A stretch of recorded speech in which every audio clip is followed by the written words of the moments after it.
성경 말씀 구약성경 출애굽기 12장입니다. 출애굽기 12장 21절부터 28절까지 출애굽기 12장 21절부터 28절까지 한 절씩 교독해서 읽겠습니다. 모세가 이스라엘 모든 장로를 불러서 그들에게 이르되 너희는 나가서 너희의 가족대로 어린 양을 택하여 유월절 양을 잡고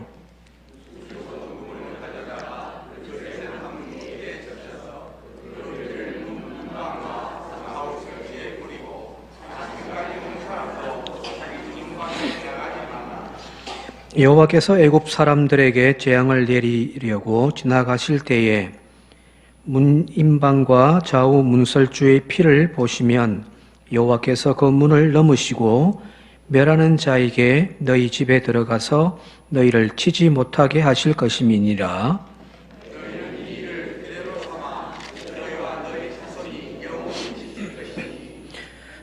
너희는 여호와께서 허락하신 대로 너희에게 주시는 땅에 이를 때에 이 예식을 지킬 것이라.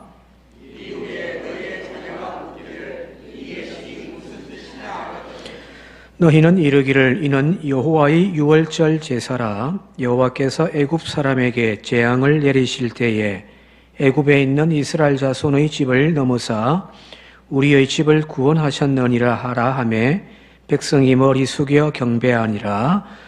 이스라엘 자손이 물러가서 그대로 행하되 여호와께서 모세와 아론에게 명령하신 대로 행하니라.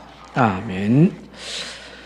애굽에 내린 심판 10가지 재앙, 그 성격을 지난 시간 말씀드렸습니다만, 첫 번째는 그 재앙을 통해서 애굽 사람들에게 이 땅의 모든 권세가 하나님에게 있음을 나타내 보이기 위함이다라고 말씀을 드렸습니다.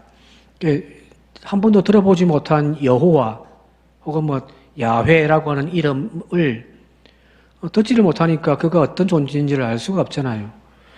그러나 하나님께서 이런 능력을 나타내심을 통하여서 하나님이 이 땅의 모든 것을 주관하시는 주관자이심을 나타내 보이신다는 겁니다. 두 번째는 지난 시간에 말씀드렸듯이 모든 애굽의 신들, 그들이 섬기던 그 우상들을 심판하심을 통하여 우상들은 아무것도 아니며 참 신은 나 하나님 한 분이라는 것을 나타내 보이기 위함입니다. 그래서 오늘 이제 이 10가지 재앙 중에 마지막 재앙이 이제 임하는데 그 10번째 재앙이 바로 애굽 땅에 있는 모든 초태생들, 처음 태어난 장자들, 사람으로 따지면 장자 혹은 가축과 짐승들의 첫 번째를 이제 하나님께서 다 죽이시는 죽음의 심판이 이스라엘 가운데 내려옵니다. 9번째가 태양이 어두워지는 거잖아요. 그죠? 그들이 섬기는 가장 최고의 신인 태양신을 이제 가리심을 통하여서 태양신을 승리하신 하나님, 더 이상은 이제 인간이 만들어 놓은 우상은 하나님과 이제 어떻게 해볼 수 없죠.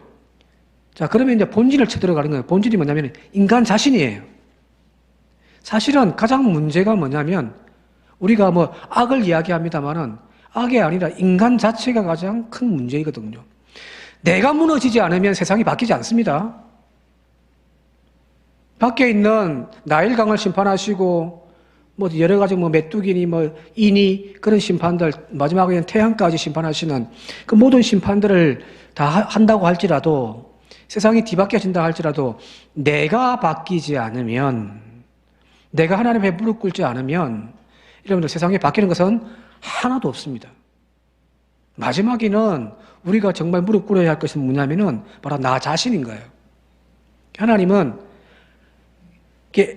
바로 계속해서 완악한 그 바로를 처음부터 치시면 되는데, 처음은 하지 않고 주변에 이제 그들이 섬겼던, 그가 의지할 수 있는 모든 것들을 다 끊어버리시고 난 다음에 이제 홀로 남아있는 그를 내리치시는 거죠. 그죠?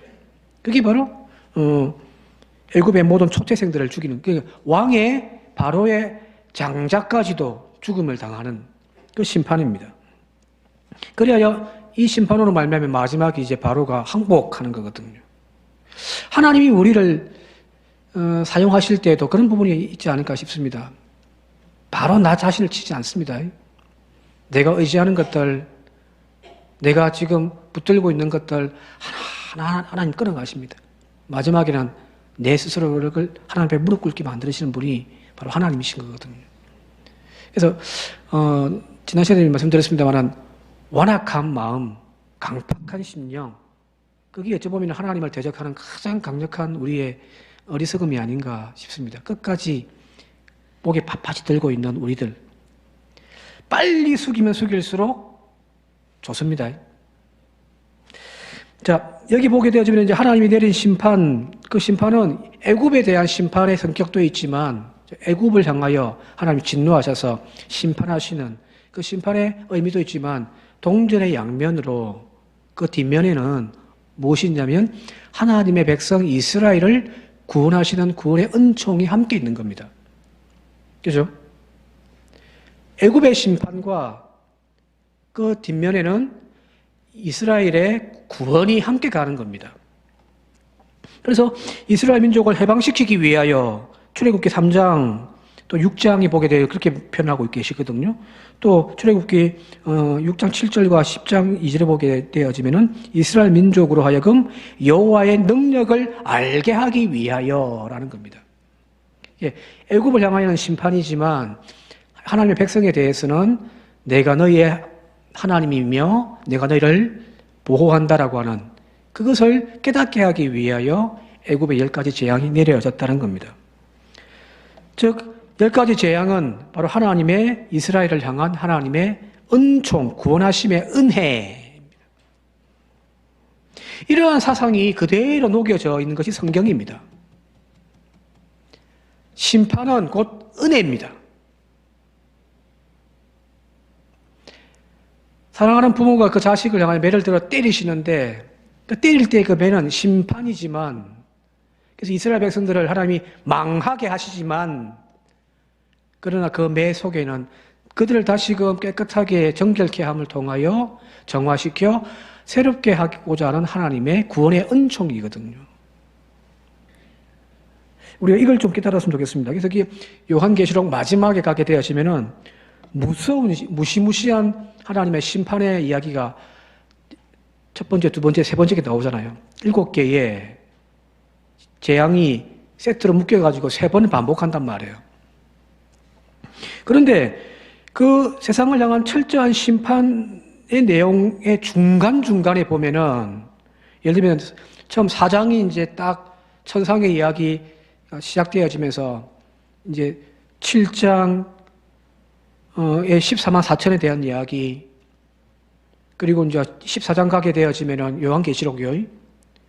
그 14만 4천이 하나님을 향하여 어린 양을 향하여 찬송하는 소리 또 19장 가면은 어린 양의 혼인잔치 이런 이야기가 계속해서 요한계시록에 하나님의 그 재앙 심판의 내용 중간중간에 계속해서 끼어 있습니다.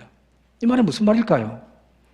이 땅을 향하여 하나님은 심판하시지만 그러나 그 내면에는 하늘을 향하여 천상에서는 하나님의 구원의 은총이 이루어져 가는 시간이라는 이야기입니다. 하나님을 끝까지 믿지 아니하고 하나님을 저버린 사람들에게는 재앙의 시간이지만 하나님을 영접하고 하나님의 자녀로 살아가는 저와 여러분들에게는 하나님의 구속하심과 승리의 시간, 그게 바로 요한계시록 종말의 사건이라는 이야기입니다. 그래서 우리가 이 두 가지를 같이 볼 수 있었으면 좋겠습니다. 세상이 점점 악화되어 가고 있습니까? 하나님의 은혜의 때가 밝아오는 겁니다. 자, 다시 애굽으로 돌아가 볼게요. 12장 오늘 7절 말씀 같이 한번 읽겠습니다. 12장 7절 같이 한번 읽겠습니다. 시작. 그러나 이스라엘 자손에게는 사람에게나 짐승에게나 개 한 마리도 그 혀를 움직이지 아니하리니 여호와께서 애굽 사람과 이스라엘 사이를 구별하신 줄 너희가 알리라. 하나님의 사자들을 보내가지고 애굽의 모든 장자들을 다 죽이는 그때에 심판의 영들이 막 뚫어다닐 때에 하나님께서 이스라엘 백성들의 집에는 문설주의 피를 바름을 통하여 그냥 넘어가 버리시는 거거든요. 그래서 애굽의 심판과 이스라엘을 향한 하나님의 구원이 이렇게 하나님이 시켜 놓으셨다는 겁니다. 그 구별의 방법이 뭐냐면 하나님께서 명령을 내리시는데 바로 이스라엘 백성들에게 그 문설주의 피를 바르라는 거잖아요. 한번 21절, 22절까지 한번 읽어볼까요? 21절부터 22절 영상 보시면서 한번 읽겠습니다. 시작.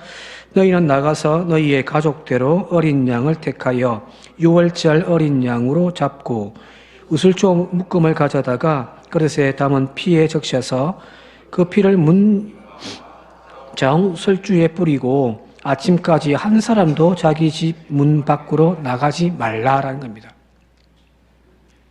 어린 양을 잡아가지고 그 피를 우슬초에 묶어서 문설주에다가 문기둥에다가 바르라는 이야기입니다. 그러면 그 표를 보고 내가 재앙의 사자들이 그냥 넘어가게 하겠다.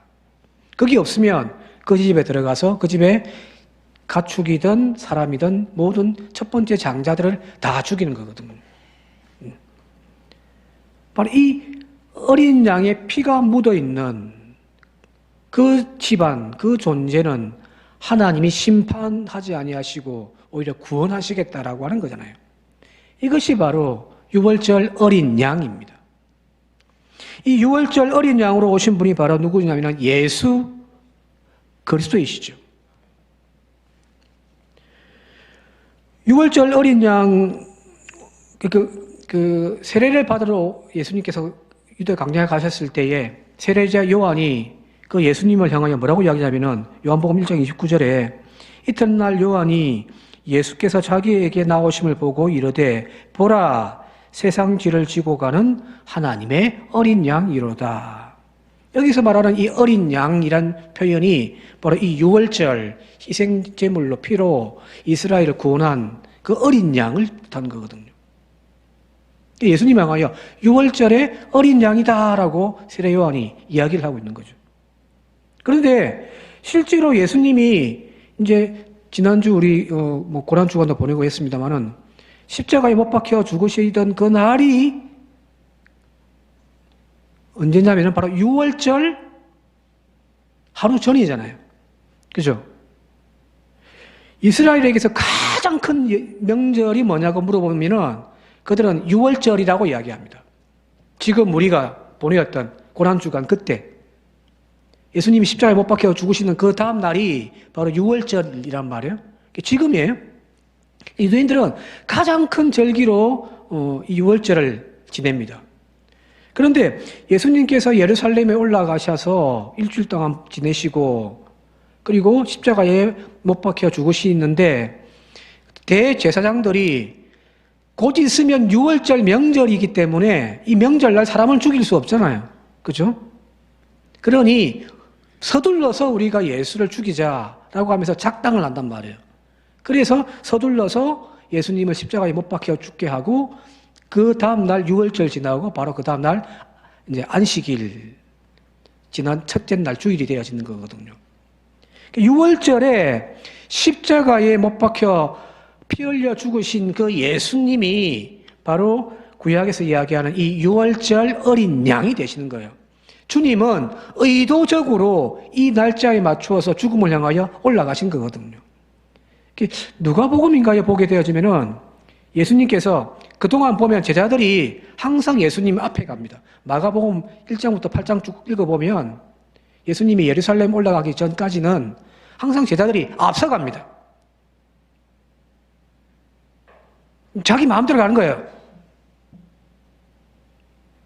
예수님을 앞세우고 따라가는 존재가 제자들인데 마가복음 자세히 보시면은 제자들이 앞서가요, 항상. 그런데 예루살렘 올라가실 때에는 이제 우리가 예루살렘으로 올라가자라고 하는 그때부터 예수님이 그 길에 앞서 가신다고 되어 있고 그것을 보고 제자들이 놀랐더라는 표현이 나옵니다. 그러니까 주님께서 이제 의도적으로 이 남은 일주일을 통하여 예루살렘에 올라가서 인류의 죄를 담당하기 위하여 십자가에 못 박혀 죽기 위하여 이제 올라가시는 거잖아요. 왜 이때였을까요? 여러 날이 있고 여러 절기도 있는데 왜 하필이면 이 6월절을 맞추어서 주님은 올라가셨을까? 바로 당신께서 직접 어린 양의 피로 우리를 구원하기 위하여 6월절의 어린 양이 되기 위하여 주님은 올라가셨다는 거거든요. 그래서 오늘 우리의 삶에 예수의 피의 능력이 아니면 우리의 죄를 깨끗하게 씻길 수가 없습니다. 우리 집의 간판에 무슨 여러 다른 간판을 걸어서 내가 구원받는 것이 아니라는 거예요. 내 삶 한가운데에 예수의 피가 있냐 없냐 그걸 통하여 오늘 우리는 하나님의 구원받는 백성이 되느냐 아니면 심판받는 심판의 대상이 되느냐의 갈림길이 바로 이 예수의 십자가의 구속의 피입니다. 우리 찬송 자주 부르잖아요. 찬송가 259장에 예수 십자가에 흘린 피로서 그대는 씻기어 있는가? 더러운 죄 희게 하는 능력을 그대는 참 의지하는가? 모든 죄에 더러워진 예복을 주 앞에 지금 다 벗어서 샘물같이 솟아나는 보혈로 눈보다 희게 씻으라. 예수의 보혈로 그대는 씻기어 있는가? 마음속에 여러 가지 죄악이 깨끗이 씻기어 있는가? 그죠? 오늘 우리에게 바로 이 예수님의 보혈의 피가 우리의 구원의 능력임을 믿고 내 삶 가운데 그 피가 지금 메말라 있지는 않는지 한번 우리 스스로를 점검하는 저와 여러분 되시길 바랍니다. 내가 잘나서 내가 열심히 믿음 생활 잘 했기 때문에 우리가 합격점이 되어져 천국 가는 것이 아니에요. 부족하고 못났지만 여전히 넘어지고 또 넘어지는 나약한 존재들이지만 그럼에도 불구하고 어린 양의 6월절에 어린 양의 피가 내 삶 가운데 묻혀져 있기 때문에 우리는 구원받아 천국 가는 백성임을 믿습니다. 마지막으로 요한계시록 7장 14절 같이 한번 읽어볼게요. 14절 요한계시록 7장 14절 그리고 14장 4절 같이 한번 이어서 읽도록 하겠습니다. 시작. 내가 말하기를 내 주여 당신이 아시나이다 하니 그가 나에게 이르되 이는 큰 환난에서 나온 자들인데 어린 양의 피에 그 옷을 씻어 희게 하였느니라. 요한계시록 7장은 14만 4천 명 그들이 하나님을 향하여 찬송하는 장면에서 저들이 누굽니까? 깨끗한 세마포옷을 입고 있는 그들을 바라보면서 저들은 누굽니까? 라고 물었더니 그 사자가 하는 말이 어린 양의 피에 그 옷을 씻어 희게 되어진 자. 또 14장 4절 같이 한번 읽겠습니다. 시작. 이 사람들은 여자와 더불어 더럽히지 아니하고 순결한 자라. 어린 양이 어디로 따라가는 자며 사람 가운데에서 속량함을 받아 처음 익은 열매로 하나님과 어린 양에게 속한 자들이니라. 그죠? 여기 이제 14장에도 14만 4천 명이 찬송하는 이야기가 등장하거든요. 그들은 누구냐? 어린 양의 보혈로 깨끗하게 씻김받고 그 어린 양이 인도하는 대로 따라 살아가는 존재, 저와 여러분들임을 믿습니다. 나중에 그 수없이 많은 무리들 가운데 한 사람이 여러분들이 되시길 바랍니다. 아니 이미 주님은 우리에게 그걸 선물해 주셨습니다. 끝까지 예수의 옷자락 꼭 붙잡고 피 묻은 그 십자가 꼭 붙잡고 나아감을 통하여 주님과 함께 승리하는 우리 모두가 되시기를 주님의 이름으로 축원드립니다. 함께 기도드리겠습니다. 고마우신 아버지 하나님, 예수의 피가 없으면 심판이지만 죽음이지만 예수의 공로 의지하여 그 십자가 앞에 살아가는 저희들에게는 하나님의 구원의 은총임을 믿습니다.